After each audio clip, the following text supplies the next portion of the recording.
Hey everyone, welcome back to another week of When the Cleats Come Off. I am so excited for you guys to meet one of my really close friends in the game. We go back to when we played against each other in the Big Ten, and then afterwards professionally. Haylie Wagner, welcome to the conversation. I'm so excited to have you here. I'm so excited to be here. Thank you. Man, I mean, just before this, we were like talking about a bunch of things that we were like, why don't we just start recording now? Because we feel like so many people are probably going to be able to learn from this conversation. Mhm. But honestly, you were one of the first people I've ever thought of to come on the podcast because you've done so much in the game. Like not just with, your performances, but we talked about this, giving back to a bunch of people by playing for Athletes Unlimited. There's just a whole huge conversation I want to have with you. But before I get into that, I would love if you broke down, especially for parents that are listening, what was it like growing up in California, playing the game, learning the game, and, ending up pursuing your dream to play at Michigan, and then later on Athletes Unlimited? Can you break us down? I mean, however long it takes, go for it. Absolutely. I'll try to keep it short because that's a long story. But growing up in California, like obviously it's a big softball world out there. A lot of recruiting's done out there and a lot of big names have come out from there.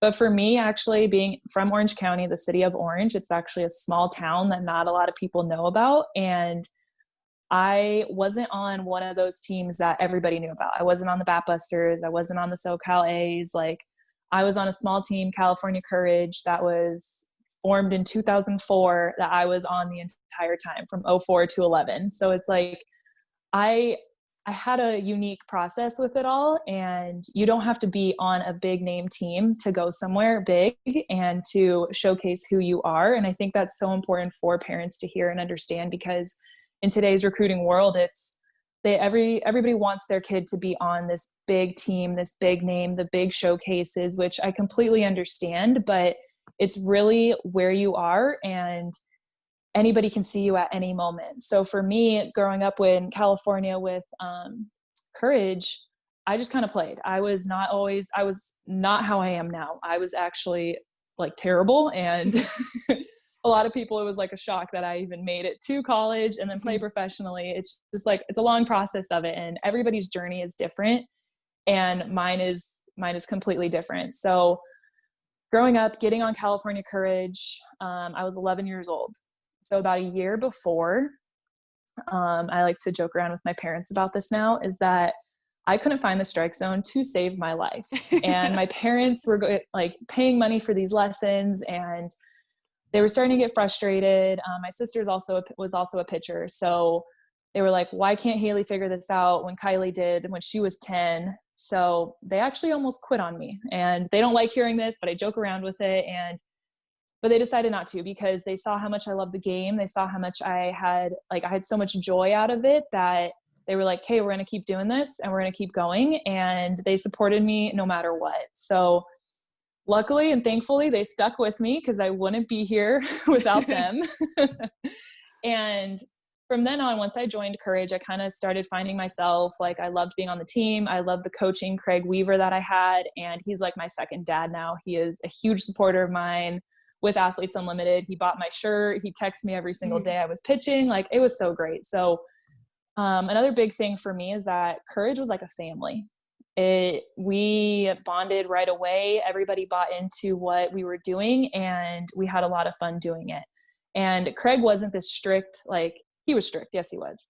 But he had fun with it too. And he knew he had a good balance between it. So for parents looking for a travel ball team for their kids, you have to look for all these things that you want for your kid, which is good coaching, being strict, but also the ability to have fun. I think that's so important in travel ball, especially in today's age in recruiting. Like I was recruited 10 plus years ago to Michigan, and just seeing, as you know, like just seeing how recruiting has changed, it's so big. So fast forward to high school. I didn't really know that I wanted to play college. I just was like, oh yeah, I can play softball. This is something that people are doing. Like, sure, I'll start sending letters out and making a video and just figuring out what I wanted to do. And I actually was recruited by 5 schools, I think, and Michigan was my last visit. So through the whole process with Craig and my high school coach, Steve Harrington at El Medina, like they really prepared me and they were hard on me and they believed in me. And I would come home sometimes like upset with my parents, but my parents just kept believing, saying, hey, like, this is something you really and truly want. Like, it's going to be okay. You need to learn from this. There is a lesson behind this and you have to keep moving forward.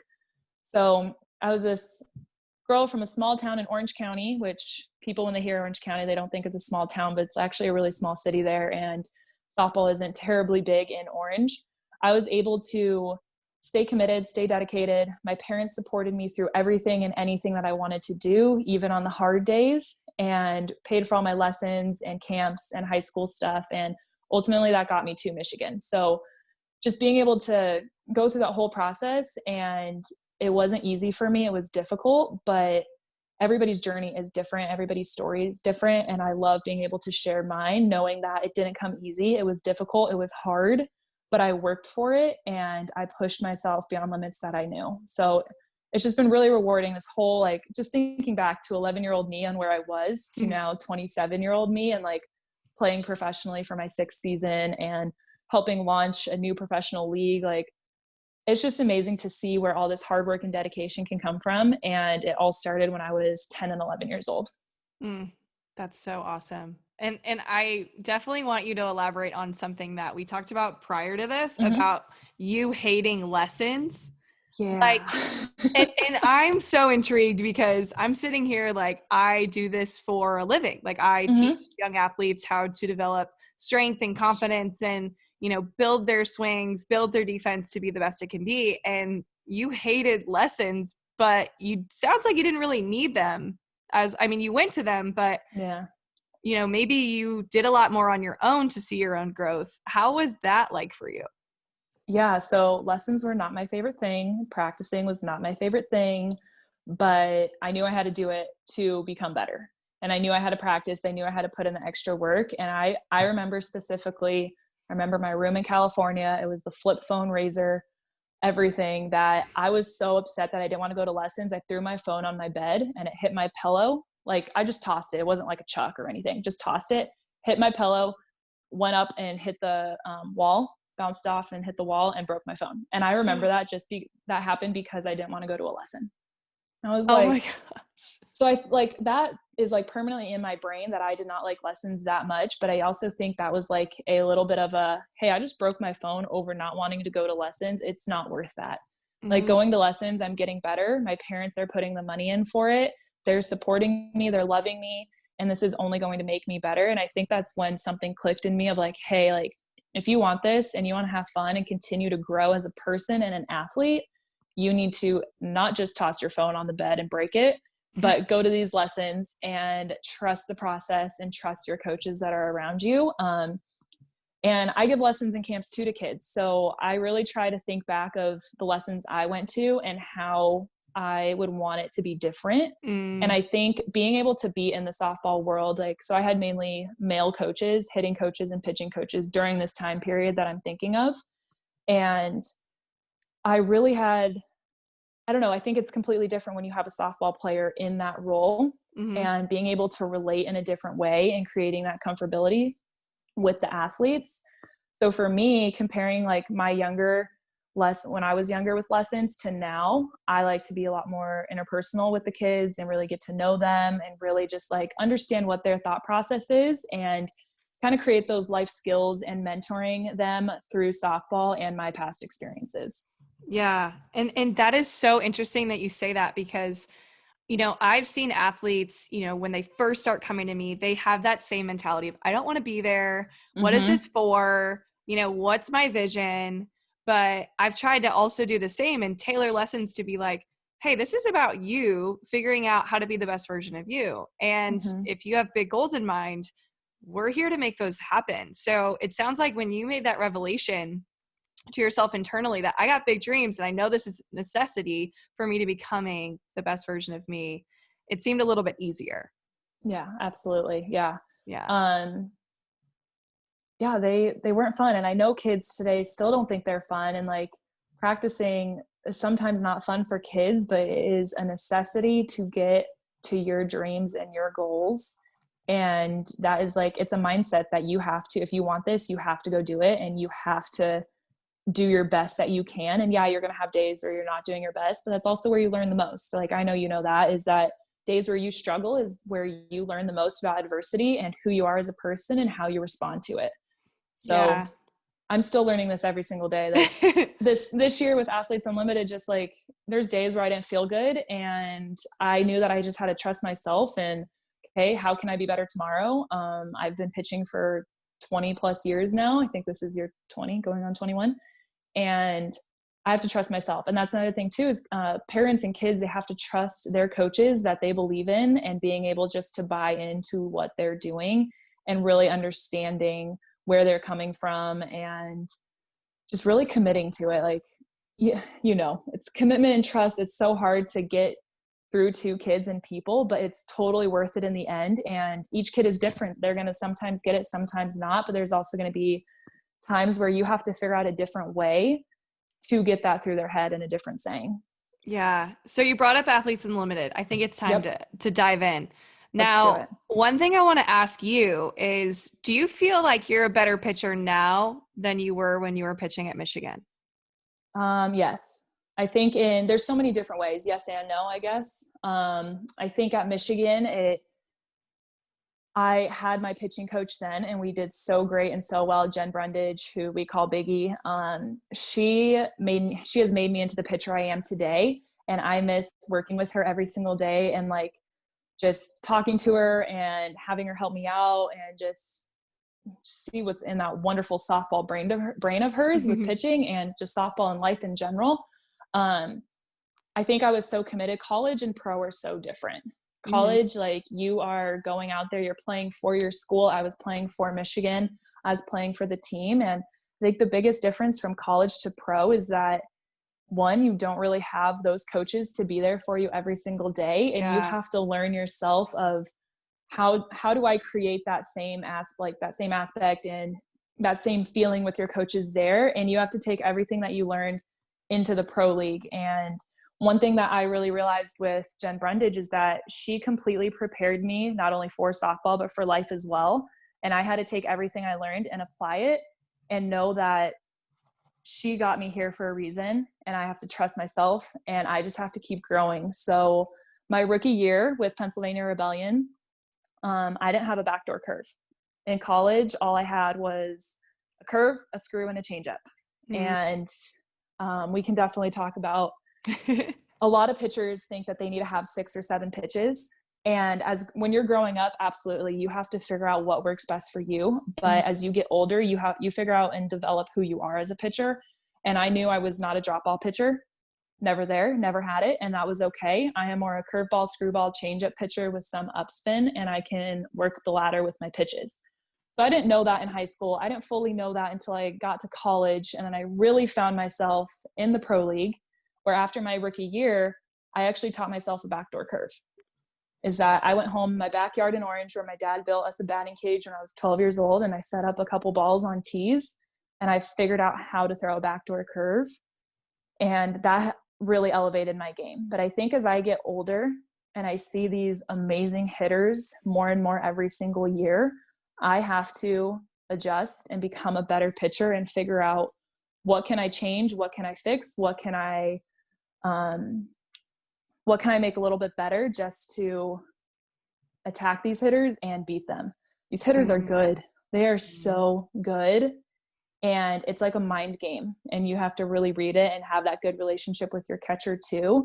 And yeah, it's been so different. Like, thinking back to Michigan and how much fun I had to now, and just the pitcher that I was. Like, I wish I had all the knowledge that I do right now, and all the more so, like, just being able to trust myself and go out there and just have fun. I feel like in college, sometimes I was a little tense. I was a little trying too hard, trying to be too perfect. And now here it's just go play softball, be myself, be Haylie Wagner that everybody knows and loves, and just attack the hitters.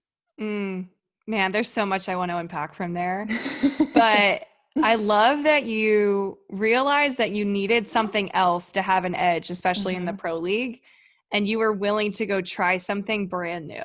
It's not like you were trying to relearn pitching. You were just relearning or figuring out a new pitch.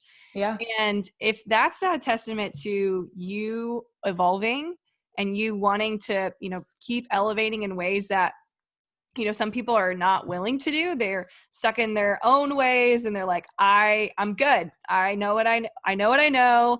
I'm going to see how it works. And there's always going to be, especially when you play the game long enough, people are just going to start to know you and they're going to know how to beat you. And you're like, no, they're done trying to beat me. I'm coming out this next season with this new pitch. Yeah. How did it go for you the first season with the pitch though?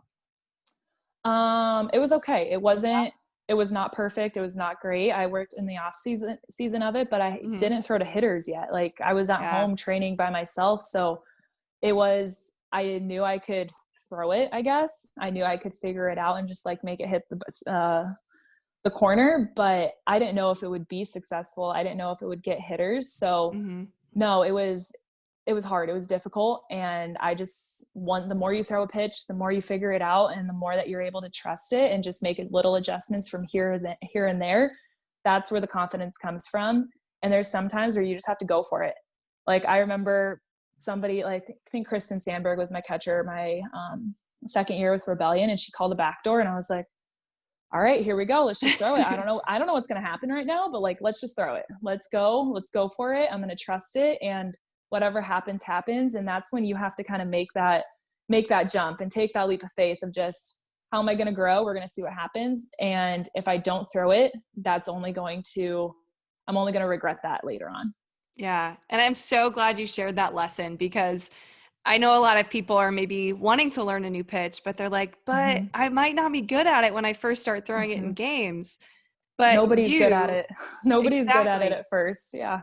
Exactly. Like it takes time. Like you said, every rep gets you closer to being more comfortable with it. So now how's the backdoor curve? What do you feel about it? Do you even like second guess it anymore? You just not at all. It's it's one of my favorite pitches. Everybody that knows me and has watched me, I'm a curveball pitcher. Like that is my pitch, regular backdoor. My changeup has really found itself this year too, and my screwball. So I love it. It's my favorite. But an example of just trusting yourself in a pitch is that one pitch changeup. Changeup is a pitch you can throw millions and millions of times, and it's going to be an okay changeup. It's never going to be perfect. It's not going to be perfect days in a row. For me personally, I fully believe that your changeup is one that you have to throw every single day for it just to be okay. And there's going to be days where it's like on and it's ready to go, and the next day that it's just not fully there. It's not like it was the day before. And I witnessed that this year with Athletes Unlimited, but you just kind of have to go with what you got that day. You have to just trust it, go for it. And with a changeup, you don't always have to hit your spot either. You just have to sell your pitch. So if you have a good arm swing, being able to just snap it hard, have a firm front leg, and make it look like all your other pitches, you're going to be successful. So changeup is one of those pitches that I love to refer to, that it's one that you can have since you were 5, 6, 7 years old, whenever you started. And at 27, it's still going to be one that you have to work on. And I know that I did an Instagram live last week with Kat Osterman, and she asked me if I could teach her my changeup, because she's still wanting to evolve at 37 years old. She's still wanting to figure it out going to the Olympics next year. And that also that made me so happy, knowing that she wanted to learn from me and she was still willing to grow and evolve as a pitcher after all of these amazing years of experience. So changeup is hard. It's difficult. All pitches are hard and difficult. You just have to go for it, throw it, practice it, and just continue to trust it. That's a beautiful testimony to the fact that every great athlete, no matter how old they are, they're still learning. They're still trying something new and wanting to dive back into the grind. I mean, I'm comparing this right now to my golf game. Like, I don't play professionally anymore, but I'm dating someone who plays golf. So in my mind, I'm like, I'm going to have to figure this sport out, right? So that's my version of a new pitch. I have no idea how to play this. I have to know that I'm going to stink at it, even though I still am very competitive and get really frustrated with myself. But as I see myself getting better at it, it's like, okay, like more swings, I'm more comfortable. It's like anything, if you want to be good, you have to be able to try new things and evolve in new ways. So whether it's within the game of softball or not even, it's like, that's how confidence is built. Absolutely. And Your reps. I like to tell my pitchers, so my little lessons when I start, and they get frustrated when they can't figure out a pitch or just like the fastball and the mechanics of it. And I'm huge on mechanics as pitching. Like you have to have good mechanics before you can go learn any other pitches. You have to be able to throw a fastball with good mechanics before anything else. And when I see my pitchers frustrated, I like to kind of look back knowing that some of them have younger siblings. So most of them do. So I kind of go, hey, do you have like a younger sister or brother who they just learn how to crawl? And when they're crawling, they try to stand up and walk and they fall down and they get up again. It's the same thing with pitching, is that you have to crawl before you can walk and you have to walk before you can run. And same with pitching, is that it's a process and you just have to keep trying and not give up with it, because over time you are going to get it as you keep trying. So I really tie it in with that, being able to crawl before you can walk and then you can run. These are such good gems. I hope people are taking notes right now, especially like parents of pitchers, which they're everywhere. And I hope if you are especially that parent, please whip out your notebook. I'm taking notes. You're throwing out so many fire gems. I love it. All right. So you talked about Kat, and you and I both know she was your teammate for the final week of Athletes Unlimited, which I was dreaming up this pair. Like I was like, the most ideal team would be like Kat and Haylie. So tell me about what it was like being her teammate this past week. What were some things that maybe she was teaching you? And obviously she's learning from you as well. What was that like pitching with her? It was great. Like I know that I competed against her for the first 4 weeks. So finally being able to be on her team. I love competing against her. It's a lot of fun. I love competing in general. But being on her team, I loved that we were able to just talk about pitching and get to know how each other work and how our minds work and different phrases that are being used. On my Instagram live I had with her, we were talking about driving with our legs. And for me personally, I like to drive out and then up because I'm all about using my legs and getting a good stride. But for her later on, she was talking about how she likes to go up and then out. And then she made a comment of like, maybe that's why I only throw 60, 61, but she has an amazing drop ball and is this amazing pitcher because that's what works for her.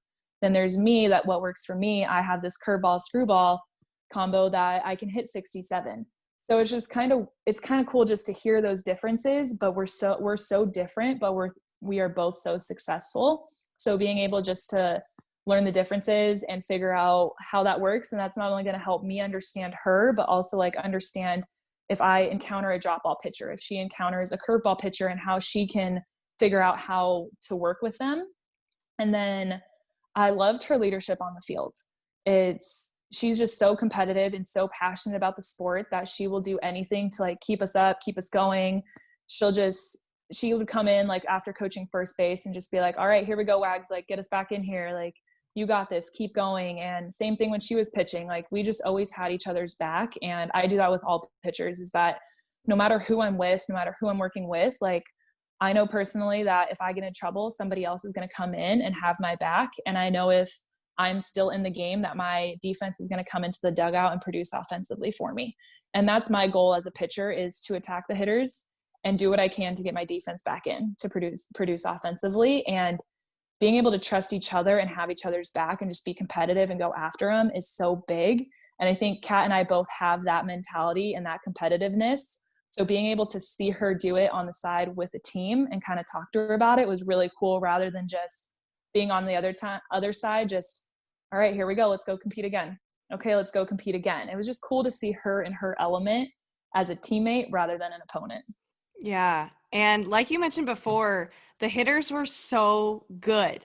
Like, in general, our sport has many great hitters, but it almost feels like, it feels like a hitter's game only because you get 40 points for a home run. So I don't know if that just means everybody's jacked up to hit home runs every time they get up to the box or what. But what was it like facing, every hitter has hit. It seems like it's hard. There was not a lineup that I didn't want to face.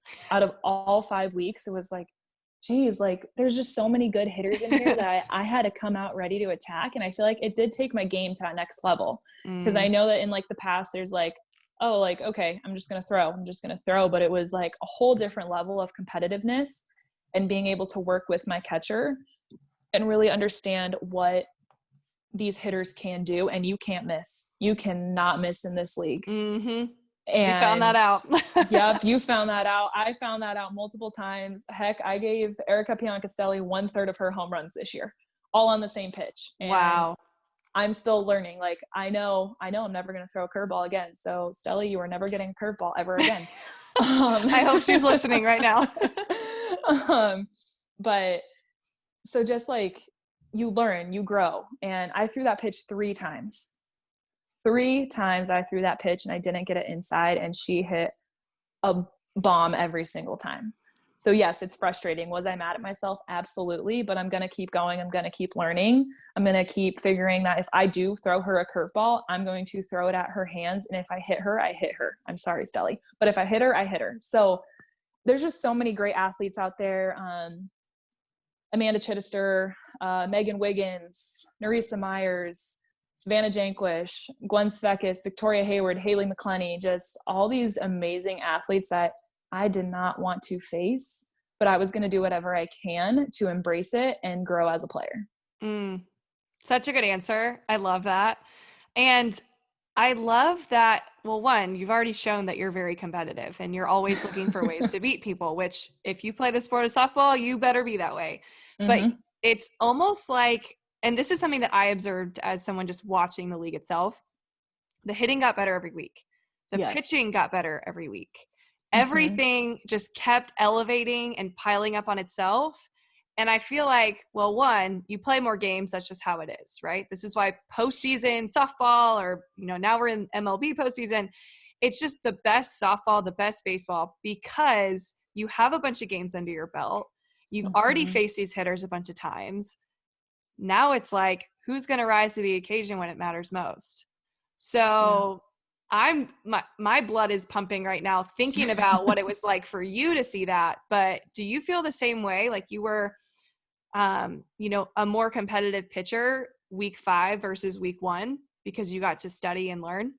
Absolutely. Yeah. So one of the biggest things that I loved about Athletes Unlimited when it first came to me and like we started recruiting everybody, I was going to play with people that I've only played against my entire life. And I was going to have to play against people that I've only played with, like Abby Ramirez. I've played with her through Michigan and through Bandits, and I've only played with her. So I was like, dang, like I actually have to play against Abby now, and I actually have to pitch to her. And I was not looking forward to it. So being able to like compete against them and go from week 1 where we had our first week. The week 1 to week 2 is probably the biggest change for a lot of people, is that your week 1 team you became close with in this short amount of time, and then you were on a completely different team. And I remember, I don't think I'm the only pitcher in the league that had this experience, that I just remember being like, oh man, she was on my team last week. Like I want her to do well, but like, and that did not work. There were some hits off me. There were some home runs off me. And I was like, no, I don't care if you were on my team last week. This is a different team. I'm going to attack you. Maybe we'll be on the same team next week, but for this weekend, you're my opponent and I'm just going to go after you and get you out. So being able to go through that process week to week and then finally getting to week 5 and knowing that they were getting better as the pitchers were getting better, it was hard as a pitcher. You just had to keep working and working and working, and the hitters were going to keep working and working and working. And it was just, may the best man win, honestly. Best woman win. We knew what you meant. Yeah, absolutely. Speaking of just the league in itself, you were a member of the player executive committee. Yes. Right? Can you explain what that is, first of all? Because I mean, some people listening may not even know what Athletes Unlimited is. This is the inaugural season, which if those are those people, go listen to Sam Fisher's episode, because we go into detail, the point system and everything. But, and Sam was also a member of this committee. But can you explain, what the process was being on this committee, having control of who you're recruiting for the league, what the league is going to look like itself? What was that like for you? So about almost a year ago, it would be a year on October 7th, so next Wednesday, Gwen Fekis, Vic Hayward, and another member, Jade Rhodes, who she ultimately had to pull out from AU because she got her dream job. And it's so amazing for her. And I'm just really excited for her to go change the world and just do amazing things out there. So we took a day trip to New York and had this idea pitched to us. And we were all just kind of like, okay, we don't know where this is going to go, but we're intrigued. We're excited. It's going to empower women's sports. It's going to change the game of softball. Like, let's just do it and see what happens. And as the months went on and like the weekly meetings that we had went on, we ended up being the player executive committee who helped with all the rules, all the policies and procedures, the uniforms, the recruiting of 56 players, figuring out that we didn't just want the best 56 athletes, which it turned to be 57, but we didn't just want the best athletes. We wanted good social media following. We wanted good human beings, people that would mesh well together and fully represent AU really, really well, and just being able to really showcase this sport in a whole different way. So leading up to it and going through everything, we saw the whole business side of things of launching a league. And it's really cool to say that us five helped launch Athletes Unlimited from day one. Mm-hmm. So in 20 years, when this is so big and these softball players and then volleyball and lacrosse and whoever else joins, like all these amazing sports, that in 20 years, we can say that we made this. We were here from the very beginning, where these two guys had this crazy idea and we just went with it. And it turned out to be like the coolest thing in the entire world. So being on the player executive committee, there's a lot of responsibility. There is a lot of good things and bad things we had to go through, especially during a pandemic and figuring out how we were going to continue this league without fans and all this stuff. But one really cool thing is that Athletes Unlimited was kind of formed for a pandemic. It's one location, 56 people. We weren't traveling, and we were able to be in the shield by our, like just us having weekly bubble. Tests in our little bubble of our shield. And it was so cool just to see the process and thinking back of where we were a year ago, sitting in this big office looking over Central Park, to being able to play on such a big show and such a big stage, that we made this, we created this, and it's only going to go up from here. And we're so excited to make adjustments and figure out how we can be better, what we need to change for the league next year, hoping we have fans as well, and just going through the whole process. I love being a player executive committee member. I love who we have because we work well together. Gwen Fekis, Vic Hayward, Sam Fisher, Jasmine Jackson, and myself, we all complement each other in so many beautiful ways that we just really understand each other, and we can really get all the information out that we need there. And I wouldn't want to be through this experience with anybody else. Yeah. I love that you mentioned it was made for a pandemic, because now that you say that, it makes me think that because we were in a pandemic, it actually grew our sport, especially because of TV. Yes. And, we were all, I'm thinking of myself here again. We were all in this place where we're like, we need an excuse to watch sports. Like we need something other than what we've been used to on Netflix. We've watched everything. Like it's time for something real and live. And, being in the softball world, of course, softball is just going to be above everything else.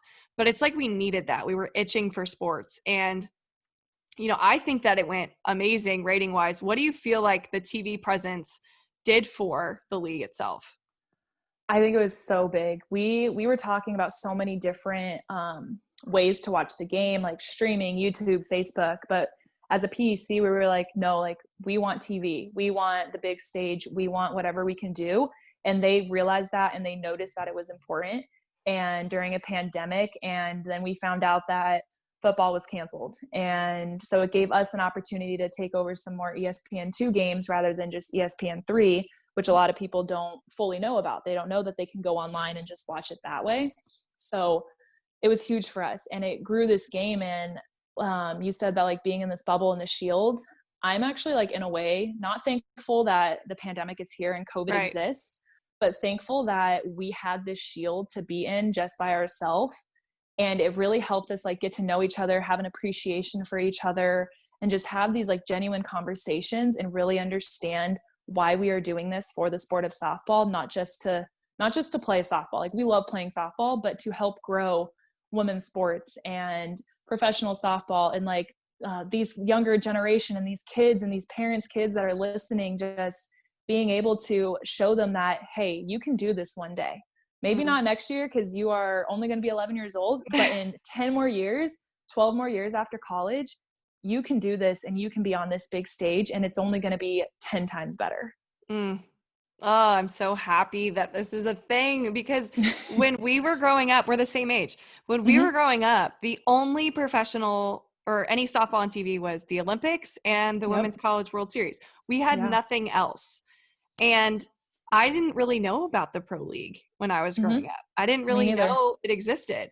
And obviously, like, it couldn't have been a dream of ours if we didn't see it. You know, the only professional softball was really Team USA, and that was it. Yeah. But I feel like with that, it's like, we knew there was Team USA, and then the Olympics, then we weren't in the Olympics after 2008. So it's like, so we were like, oh, like, yes, we want to play. Yes, we play in college, but what's there for us afterwards? Yeah.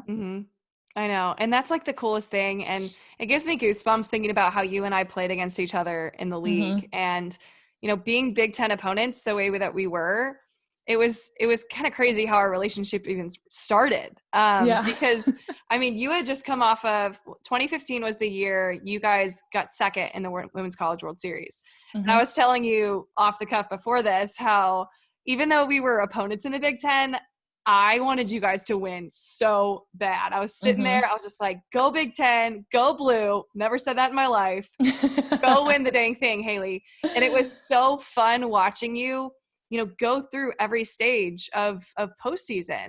And I know we're kind of reverting back to before Athletes Unlimited, but obviously that experience in itself helped you become, you know, eligible to play pro and be able to play on the biggest stages now. So I guess, long story short, how would you say that experience, you know, playing for Michigan, one of the top teams in the Big Ten, one of the top teams in the country, going to get second in the Women's College World Series, how did that help you evolve to eventually be able to be picked up by the NPF and start playing professionally? Yeah. So getting to the World Series, so I was injured my sophomore year. And I went to the World Series, but I couldn't play. I was injured. And it was so devastating to me knowing that, like, I was in OKC, I was at Hall of Fame Stadium, I was in the dugout, and I couldn't contribute and I couldn't help my team. And I cheered, I did whatever I could in the dugout, but like, I'm a gamer, I'm a competitor, I want to have the ball in my hand. And it was so hard for me not to be able to do that. And I wanted to do whatever I could to get back there for Michigan softball and do my part to help bring a national championship home. So really getting to the World Series and then going day by day, I knew my career was coming to an end. And at that point, I didn't know I was going to play professionally. So I knew I only had a certain number of games left in my career. And I wanted to wear my jersey and play until the very last possible day. And that was a big motivation for me internally. Just like, that was my small goal that I had, that I wanted to keep going and keep playing. And I would do whatever I can to get there for Michigan softball and just to be able to play till that very last day. So after the World Series, I was devastated. We're second place, which amazing experience. I love that team. Team 38 will live on forever. Like, we're best friends. We still talk all the time. Like, that team is so special. All my other teams are special, but just what we went through that year, just so special. And I thought my career was over. I was sad. I was devastated. I didn't know what I was doing with my life afterwards. And then Pennsylvania Rebellion coach called Hutch and was like, hey, like, Haylie wasn't drafted. We would love for her to come here. And can you see if she's interested? So Hutch told me. I packed up my life 2 days later, moved to Pennsylvania, and played for 2 years there, and also had the chance to go play in Italy and for 6 weeks. And we won the Italian Cup with Maddie O'Brien, who went to FSU. And that was the first taste of, like, I'm going to Italy to play with an opponent and with a rival that has beaten me so many times. So it was just really cool to see that aspect. But being in the World Series and having that mindset of, like, wow, this could be my last game and I will do whatever I can, has kind of fueled me to continue going, because I never thought I'd still be playing 6 seasons later. I never thought I was going to be at this place in my life where I just helped launch a professional softball league and professional women's sports league. That it's crazy to think, if that didn't happen, where would I be? And just one decision can completely change your life forever. And if I didn't say yes to that decision in Pennsylvania, I would not be where I am today. Thank So I God think, they called you. right? Thank you. Thank you, Craig Montevitas. Oh, I love that story. And I love hearing that story because I know you, but I don't know all of those details. Mm-hmm. And oh my gosh, I got goosebumps when you talked about how you were going to ride that Michigan uniform as long as you could. You were going to do whatever it took for you guys to go as far as you can. And just the fact that you got that far, holy crap, like that Mm-hmm. is so cool. And I'm relating to this story because I can, it's so weird thinking about this because you tend to play different when you play like it could be your last game. Yeah. It could be your last softball game that you've ever Mm-hmm. played in your life. And you just bring out this extra edge that you don't normally have, but that you realize you needed to Mm-hmm. bring out your best. And, you know, it's funny you say that because I felt the same way in a Purdue uniform. Like, Mm-hmm. did we get to regionals? No, we didn't. But that senior season of mine was the best season. And I attested to the fact that that was it for me. Like that was going to be it. Again, I had no idea NPF was in the cards, but every time I was going to be in that uniform, I was going to go all out. I was going to be so tired at the end of every game because I gave everything that I had. And you and I are both testaments to the fact that when you do that, you get seen. And Absolutely. when you do that, people are watching. And I hope that brings at least a little bit of light to anybody that, you know, wants to pursue college softball. It's like, you stand out when you play like every game could be your last. You stand out when you play the game with heart and when you play with as much passion as you have. I seriously loved watching you pitch. Every time you were pitching, I was like, yes, I'm locked in. Every single pitch she throws, I'm all in because it's just the way you are. It's addictive. And like to be able to see someone who loves the game and plays it with every ounce that she has, how can you not love watching? And it's so inspirational to be able to see professional softball, college softball, USA softball next year, like seeing everybody play and compete on the biggest stage because the people there, they are all in. And just thinking about, you said like Olympics next year and everything, Team USA, all this, says Kat Osman, she was the leader, number one leader for Athletes Unlimited. And she gave a speech at the end, and I don't know if everybody saw it or who saw it, but she said that we are playing today because she continued to play. Megan Wiggins continued to play. Gwen Svekis continued to play. All these people continued to play for the sport and the love of the game for the younger generation. And just thinking about like, what if Kat didn't continue to play? Where would we be today? Where would we be in the softball world without those people, without the Kelly Kretschmans of the world, without the Jess Mendozas, without all these amazing, amazing athletes continuing to play because they love the game and they just want to be competitive and become the best versions and athletes of themselves, that where would we be? And that like really hit me the other day. I was like, yes, like, thank you for playing because I wouldn't be here without all those that are older than me. Yeah. So if you could pick out like one or two people in your life that, you know, maybe influenced you to play with as much passion as you do or love the sport as much as you do, who would those people be for you? That's so hard. I have 4 people that come into my mind right away. Yeah. But so I'm going to make that 2 because one is the entire Michigan coaching staff. Yes. Carol Hutchins, Bonnie Pull, and Jennifer Brundage. They just like lit a fire in me after so many years. My career there was not easy mentally. I had a lot of training with our athletic counselor and just being able to figure out who I am outside of the softball world and being able just to compete and have that mental toughness to just go after it. And that I am so much bigger than just Haylie Wagner, the softball player, Haylie Wagner, the pitcher at Michigan, that I'm so much bigger than that. And that really helped me. And they really helped me in so many beautiful, amazing ways. I am the Michigan woman I am today because of those 3. And I can't thank them enough. Like, I talk to them all the time. I was talking to Jen Brundage, and all of them actually throughout this entire thing. And Jen Brundage was still helping me with my pitching. So there was a point week 2 or 3 where she called me and was like, hey, like, you can ignore this if you want, but this is what I'm seeing. And I went back and watched and I was like, yep, she's right. I didn't doubt her for a second, but like, she's right. What was it? What'd she see? I was having a soft front leg instead of Okay. really resisting off my front leg and being strong with all my pitches. Mm. So with all pitches, you have a strong front leg, strong, firm front leg. And a lot of times on people's changeups, they soften up their front leg to make it a slower pitch. When in reality, you have to have a firm front leg on all your pitch. And what slows your pitch down is your spin and how you release it and how hard you snap it. Mm-hmm. So she saw that. I watched it. I worked on it. I love that she reached out to you. That's yeah, it was so amazing. My other person would be my travel ball coach, Craig Weaver. I started with him in 2004 and he took a chance on me.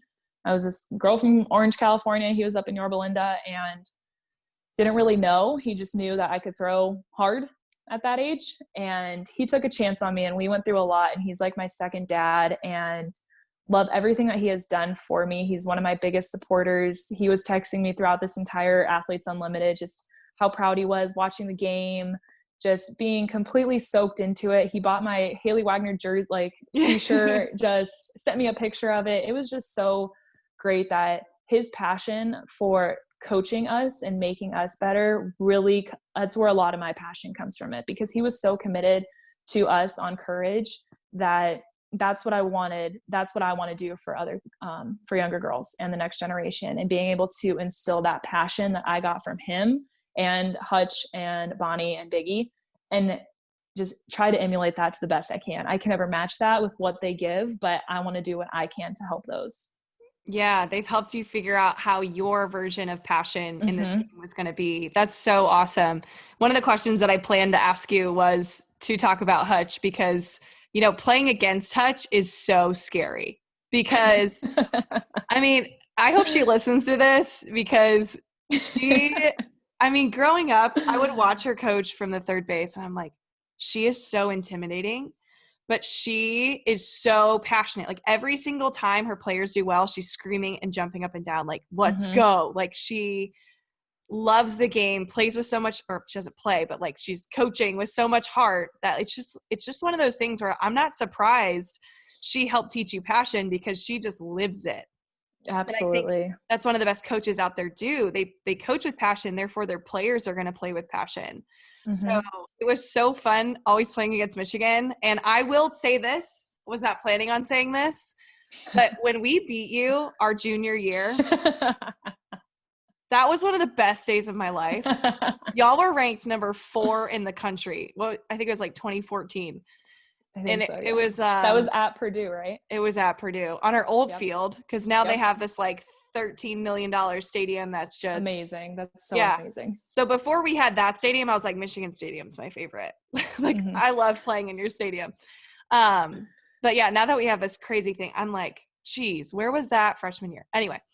But yeah, so when we beat you, I thought we were all going to die because Hutch was not okay. We were in opposite, I think, outfields, like obviously, and we were listening to the entire conversation Hutch was having with you guys. We could hear everything she was saying. And we were like, oh my gosh. But then you guys go out and beat us like 11-0 the next game. So, you know, whatever she said worked.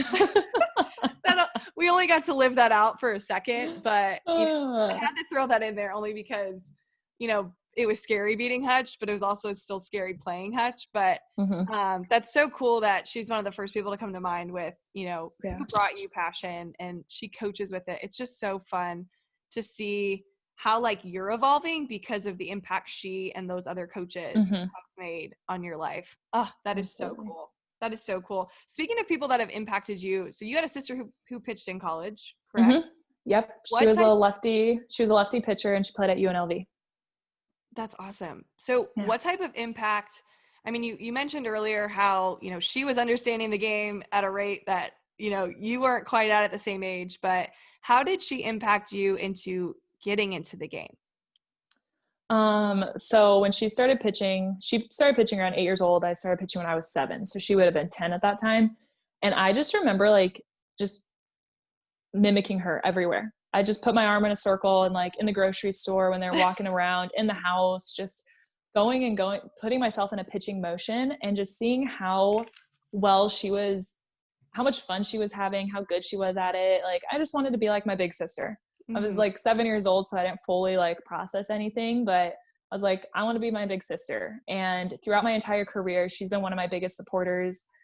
Throughout my entire Michigan career, with AU this year, just being able to watch and talk to her at a whole different level of it has been really fun as well. And she really impacted my life, being able to just have fun with it, do what I want to do, and just being one of my biggest supporters, along with my mom, dad, and my little brother. He is so invested in this league. I was the first gold captain of AU, and that was so awesome, so amazing to do. And he texted me right afterwards and was like, so who are you going to draft? What's your thought process? What's your strategy?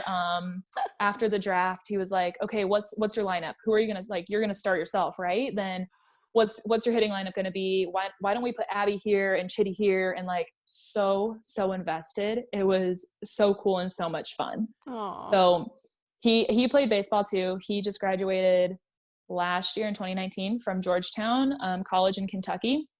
And he is actually an NAIA Rawlings Gold Glove winner. Wow. So I think my brother is kind of cooler than me. That's so legit. Yeah, he has like a real gold glove at home, like at my parents' house, and it's so cool. Like, he's pretty cool. Wow. So just seeing him and our passion for baseball and softball, and we grew up watching baseball all the time, the Angels, and neither of my parents played. So my dad was a wrestler. He played a little bit of baseball, I think, one time in his life, but mainly a wrestler. And my mom apparently ran hurdles, but I don't know where, none of us got that vertical jump or the speed. So I don't really know what happened with that, but it's just crazy to think that they never played, and all these amazing athletes, a lot of them have these stories of, oh, my parents played here, my parents did that. And just seeing that my parents were so committed to us and so passionate about what we wanted to do with our lives in sports, and where all three of us went with our life is so amazing, and just a huge testament of like how committed my parents were and how much they love us and how much they just want us to have a better life that they ever had. And they'll tell you that too. My dad's like, you're doing things that I wish I did, and I want you to continue to go do so many more things. And my mom feels the same way, and just their support, my sister's support, it's just one big happy baseball, softball family who they make me proud. I want to make them proud. And in the end, like, yes, I'm playing for the younger generation. I'm playing for all these amazing people. But if my family is proud of me, then I am content with life. I am happy. I just want to make them proud. They have so much to be proud of. And the fact that, you know, you looked up to your older sister and your little brother looked up to both of you. It's like, and then you have parents who, they don't know how you're going to get a college scholarship. They don't know how you're going to get all these things done, but they're going to do whatever it takes to get you as far as you can. They're the whole reason why you're standing where you are today. And I think, and that's what I love about this podcast. I know I probably say this every week, but it's so good to be able to see how you got to where you are, and your sister and your brother and, you know, other athletes that you're playing alongside in the Athletes Unlimited League, and for the Bandits, which how cool that you get to play Athletes Unlimited in the Bandit Stadium. That's so amazing. So I loved cool. it so much. Oh, I bet. Like, I get goosebumps thinking about, you know, what that could have been like for you. But it's just so neat to be able to see all of this come to fruition when your parents are sacrificing and you see how far you can get, simply because they're like, we don't know how we're going to get there, but we're going to help you as much as we can. So cool. So cool. And hearing about your little brother coming up with lineups. That's amazing. So cool. He was invested on Twitter. He was trying to make me come out of hitting retirement this year. And I was like, Tyler, I haven't swung a bat or seen a moving ball in 4 years. Like, we need to calm down. But he was well known in the AU world of athletes on trying to get me to come out of hitting retirement.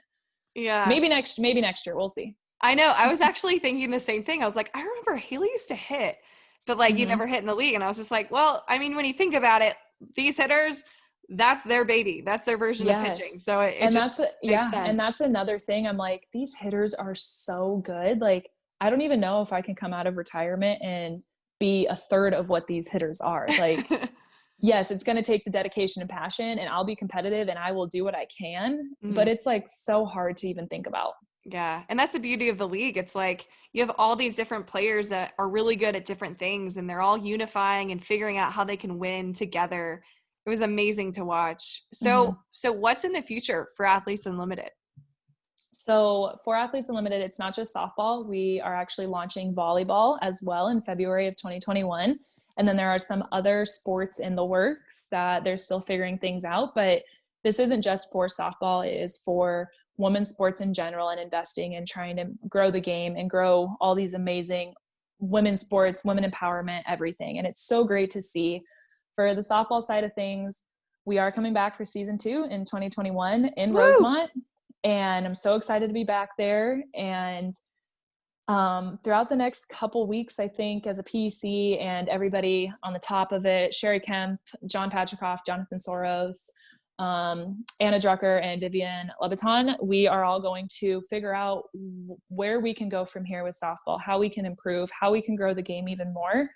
And down the line, hopefully we'll have more teams, more athletes, maybe a longer season, and we're just going to figure it out. Like, the sky's the limit for this. And it is so amazing that John and Jonathan have invested so much of their life and money into this, that like, we can't thank them enough for having this crazy and inventive idea and just running with it and having it be what it is today. So huge things in store for Athletes Unlimited on so many different sports. Go to auprosports.com and just learn up about volleyball, see who the athletes are, and just see where we're going from here. There's so many cool things. Yeah. And man, it did beyond what I ever thought it could do in season 1. And that just makes me even more excited to see what season 2 and beyond is going to be like. So you better believe I'm going to be in the stands in Chicago as long as COVID allows me to. Yep. I'm going to be watching you compete. I mean, it is 2 hours away from me, but easy drive. I'm going to go hang out. Yeah. Who knows? Maybe I'll try to do some BP while I'm out there too, just for fun.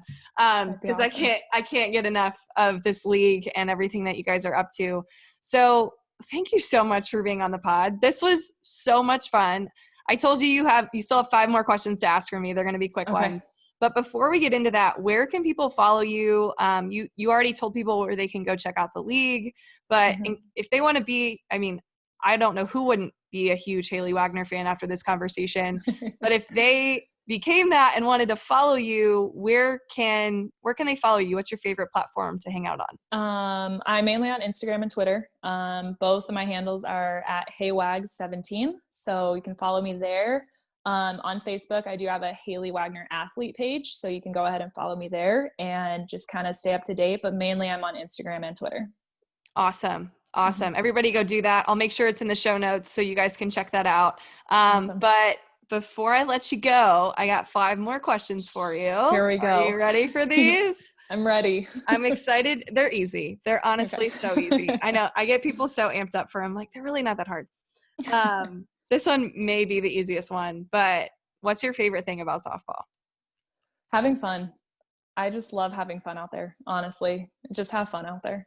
You always play with a smile, and I'm like, this is why we're friends, because that's how we play. I've been smiling since birth. I was going to say, except for when you're on the mound looking at people, you're so intense and scary. But other than that, you're amazing. And you always play with so much joy. I love that about you. Okay, so what is one of the biggest lessons that your parents taught you growing up as a pitcher? To never give up, to keep going, to keep pushing, to keep learning, and to keep growing. And that's as a pitcher, but also a human being. Just keep learning, go out there, have fun, take in all the conversations, all the stories, and just never give up in anything that you do. I love that. So good. What would you tell 10-year-old Haylie that she needs to know, she needs to hear? I would tell 10-year-old Haylie that sky's the limit and just have fun playing softball. Go out there, don't overthink it. Enjoy where you're at for that day and that moment and that game, and just have fun. Continue that smile. Don't take things too seriously. Obviously on the mound, be serious and attack the hitters, but just have fun with it and don't overthink it. You're going to have bad days. You're going to have days that are struggle, but you have to have a short memory. Forget about it, learn from it, grow from it, and move on from there. Ooh, great answer. Again, I hope everybody's taking notes because I think we all needed to hear that right now. Who was your biggest role model growing up? My sister. 100% my older sister, Kylie. She is the reason I'm pitching today. She is the reason that I wanted to be playing softball, and I just wanted to be just like her. I love that. I love that. Well, before I ask this final question, I need to say one more thing. You are a light in this game. You are so fun to watch. You play with so much passion and heart, and I'm so excited to see where this game takes you. I'm honestly internally still a little bit jealous you get to continue playing at 27. I decided to get out when I did. So this was one of those things where you knew this was your love. You knew this is like something that you want to keep continuing to do from forever and ever. Amen. And you got this entire podcast. You got me supporting you in everything that you do. You're going to do such amazing things in the game, and you already have. So thank you so much. If you ever want to come out of retirement, I know some people who can help you get through there. Well, as I sip my coffee, let me know. I was just talking about that today with some of my athletes I was working with. I'm like, I'm still competing with you. I mean, they're a lot younger than me, but I'm still competing every time I have a lesson. So who knows? We'll see. Yeah. Let me know. Oh man, I just got really excited. Okay. Last question okay, before we sign off. How do you, Haylie Wagner, want to be remembered in this game? I want to be remembered as somebody that wants to help others and help them grow and to learn from my past experiences. I feel like I have kind of been through every situation, especially as a pitcher. I've been the starter. I've been the second person. I've been the reliever. I've been the injured. I've been the sitting the bench. I've been all of it. And that has ultimately helped me be where I am today and helped me grow as a pitcher. And I want to be somebody remembered that can help people become the best pitcher and versions of themselves through my past experiences. Oof. And just to be a smiley person and happy. Oh, I love it. We need to stick together as smiley and happy people. Yes, I love it. And I know so many people are going to listen to this and be like, man, this brought me so much joy. I know that's the case. It's been the case for me this entire interview. I just want to thank you again. This was so much fun having you on the show. I'm already looking forward to the next time I can get you on here because you have so much, knowledge as a pitcher and your experience playing high-level softball. And the game is growing because of people like you. And I'm so grateful that you could be on the show today. Thank you so much for having me. And I might be growing the game on the field, but you're growing the game in so many amazing ways. And thank you for having this podcast. Oh, thanks, girl. You're the best. We need to get together now. Yes, let's do it.